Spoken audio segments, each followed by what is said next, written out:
I teach you not just as a trainer, but also as an entrepreneur myself. I run Richmond International Consultants, and I've also co founded three other additional successful businesses, one of which I run with my two young daughters. I am a graduate of international business, and I also hold an MBA on the same from the UK. I'm currently doing my doctorate in the same. So, business is definitely who I am and a lot of the things. So, my approach is a perfect blend towards being practical and relatable. And so today I will use some of that experience and knowledge to discuss the cancel culture. I'm so glad that we are talking about this because it's been happening and many people don't realize how important it is for their business. Some people don't even understand what we mean when we say you've been cancelled. So let's start off by looking at the cancel culture. And like what many of us might think, the cancel culture is actually a very modern form of ostracism. It's a modern form of absconding or boycotting people. And we can boycott you or your business. You can be thrust out of your own professional circle or out of your own industry or even out of your business. It refers to the phenomenon of or practice of publicly rejecting, boycotting, or ending any support towards your business because of various elements of your business or various elements of the founders and leadership practices. And this is why we have to be very, very careful to realize that we can all be within a market or an industry, and by tomorrow you wake up and you've been cancelled. Actually, cancel culture has been there, but it was brought to the forefront very recently from 2019 going forward in these last 2 years with the Me Too movement, the Me Too campaign. I'm sure many of us had, from America or what. If you're on social media platforms, you have been seeing people going up with placards and using social media. They feel that they can actually make right any of the wrongs that powerful organizations, powerful businesses, and powerful people can be. Unajua unaweza hold a lot of power with your business in a local community. Ni wewe tu labda ndo unauza mchele of a certain type, ama ni wewe tu una provide maji, ama ni wewe tu you are the best salon in town or something. So you could be very powerful because the customers find you a monopoly or a one of a kind, but then the cancel culture has found a way to come and bring down businesses. And unfortunately, I remember years ago in the hotel industry, and I know until now it's there, hospitality industry, but when it started off, it shocked a lot of people. TripAdvisor. Nowadays I go to a hotel and when I'm checking out, mtu ananiambia please leave a testimonial or whatever, or go to TripAdvisor and leave us a good testimonial.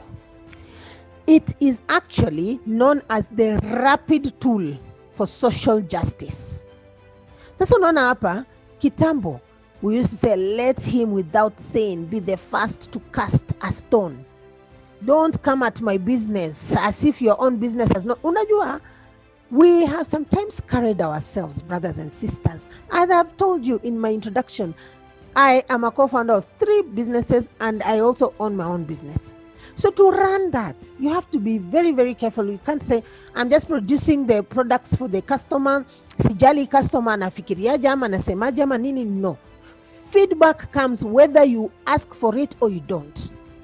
And nowadays they have things like Twitter, like Facebook, like LinkedIn, online sites. In Kenya we have something called buyer beware. Like with the digital citizens who are coming up, they don't joke. I always tell people, when you're running your business in this modern age, know that the rocks that will come to you will come through Twitter. So things that can get you cancelled as an SME. What are the things? Let us just examine that first. And again, if some of you know other stories and know reasons why, I've just put them in large categories. Yeah.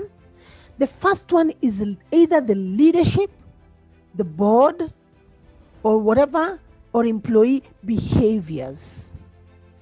I always say, and even when I worked in corporate space, the things that I saw getting people in trouble was behavioral, not technical. You could be the best, even have the best product and everything, but the behaviors, you find pictures being shown on the internet of a leader or a founder or whatever doing something to their employee or doing something that they shouldn't, depending on the industry they are in and whatever. So it is so important, if we are running businesses, we have a code of conduct.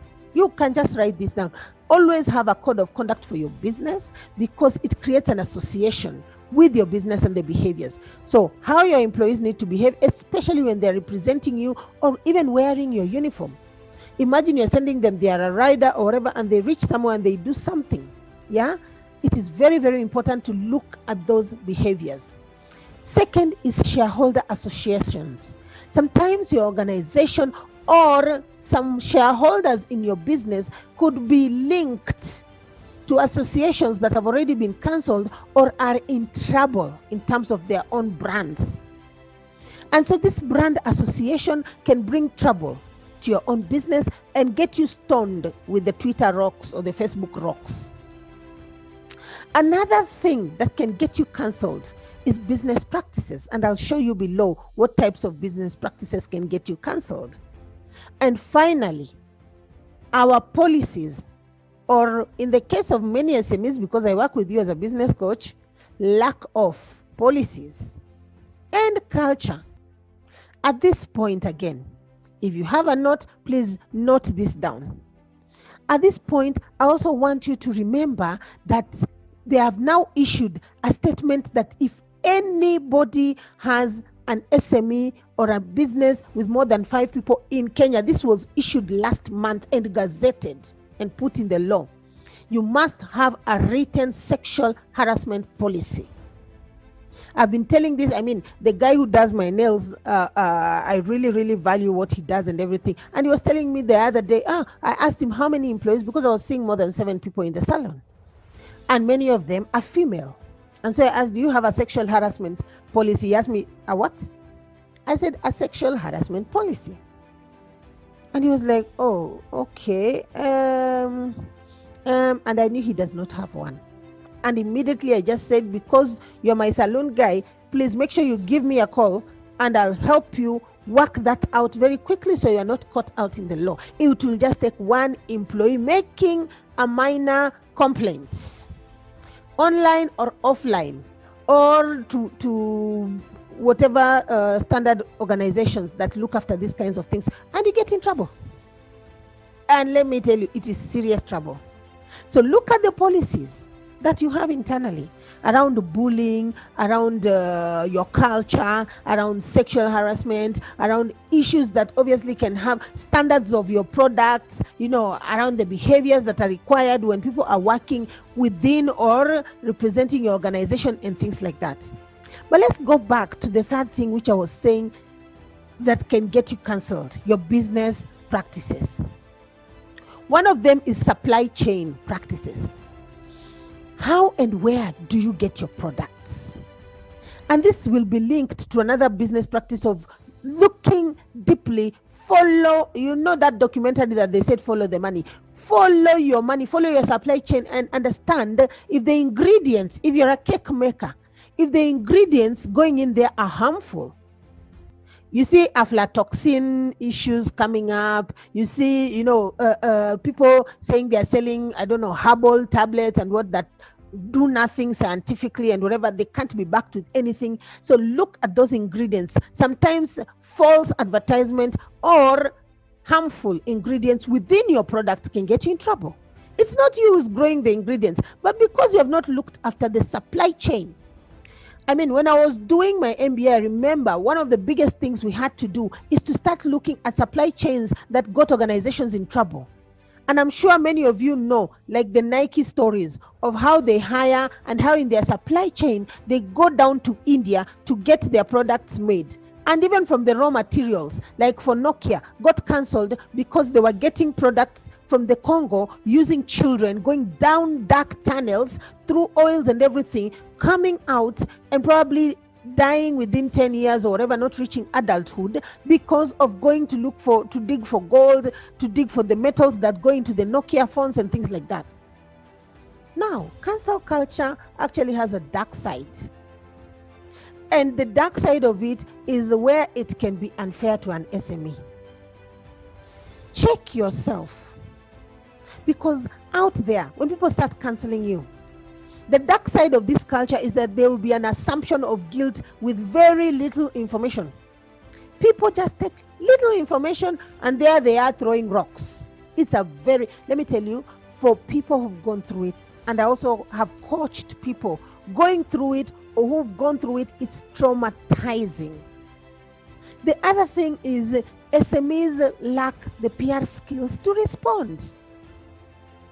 This happened to somebody very close to me that I was coaching at the time in a medium business that obviously it is not so small, but it's in the millions. It's not a big business. They had worked so hard, put in blood, sweat, and tears to get to where they were, and they woke up one morning. And I'm telling you, it was terrible. And it was employees who had done this. And so this person lacked the PR skills to respond and was letting it, trying to sit it out for 4 days. Long time ago, you could respond to something using letters and whatever for 4 months. Today, 4 hours is a big deal. So here, why I'm saying, check yourself so that you don't fall into the dark side of this cancel culture. Ask yourself, do I have the right PR skills to respond? If people assume I am guilty with very little information, do I have clear information? Do you have even a business product file? Like for me, for each product line, I have developed a clear explanation end to end, how it's created, what it is required, how it's priced, something you can use it to defend your decisions. But right now, I want us to look at how do we avoid being cancelled. Number 1, always look after the 3 P's in your business. The 3 P's are very, very important. For me, I sit down during my strategy sessions every year and I draw these 3 P's.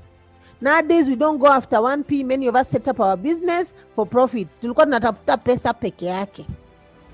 But today, whether you are in Nandi Hills, whether you are in Kisii, Mombasa, Nairobi, Naivasha, I'm requesting you to make sure, angalia tu community yako, angalia business yako, and ask yourself, hapa Kakamega, when I look at my business, do I look at the people?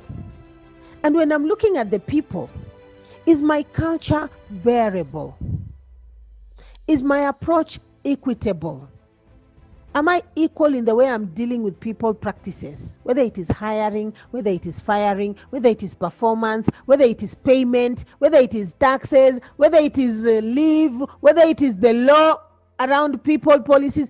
Have I ticked that? Please enda tu ukitik, ukiona kama umetik on your people issues. And then extend that to the people around you, the community. Business yako ina add ama inaharibu community. Those are the kinds of things to start thinking about. Then the next one is planets. The planet around me. Am I adding poison to it? You look again, are you making the planet bearable and sustainable and viable for the future? Before you look at number 3, which is the profits. If you want to avoid being cancelled, you have to look at those 3 elements: the people, the planet, and the profits.